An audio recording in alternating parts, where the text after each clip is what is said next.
પૂનમ નિમિત્તે શ્રી કષ્ટભંજન દેવ હનુમાનજીને વૃંદાવનમાં 15 દિવસે તૈયાર થયેલા વિશેષ વાઘા પહેરાવાયા. 1600 કિલો કેરીનો અન્નકૂટ ધરાવાયો. સુપ્રસિદ્ધ યાત્રાધામ સારંગપુર ધામ કષ્ટભંજન દેવ હનુમાનજી મંદિર ખાતે શાસ્ત્રી સ્વામી હરિપ્રકાશદાસજી અથાણાવાળાની પ્રેરણાથી તેમજ કોઠારી વિવેક સાગરદાસજી સ્વામીના માર્ગદર્શનથી તારીખ 12/5/2025 સોમવારે પૂનમના રોજ સારંગપુરમાં દાદાની ગુલાબ અને સેવંતીના ફૂલોનો શણગાર ધરાવવામાં આવ્યો છે. આજે કષ્ટભંજન દેવ હનુમાનજી દાદાને પ્યોર સિલ્કના જરદોશીના વર્કવાળા વાનરની થીમવાળા વાઘા પહેરાવાયા છે. સાથે 600 ડઝન કેરીનો અન્નકૂટ ધરાવાયો હતો.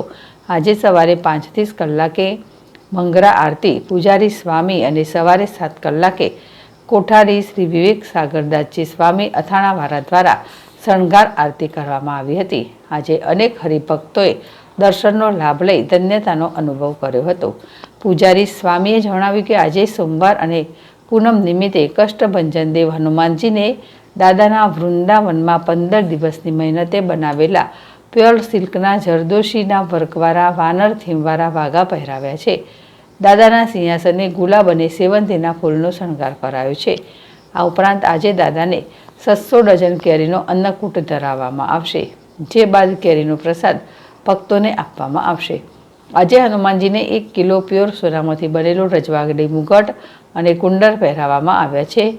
1.25 ફૂટ ઊંચા અને 1.5 ફૂટ પહોળા મુગટમાં 2 પોપટની આકૃતિ બનાવાઈ છે, જેમાં હેન્ડ પેઇન્ટેડ મીણા કારીગરી થઈ રહી છે.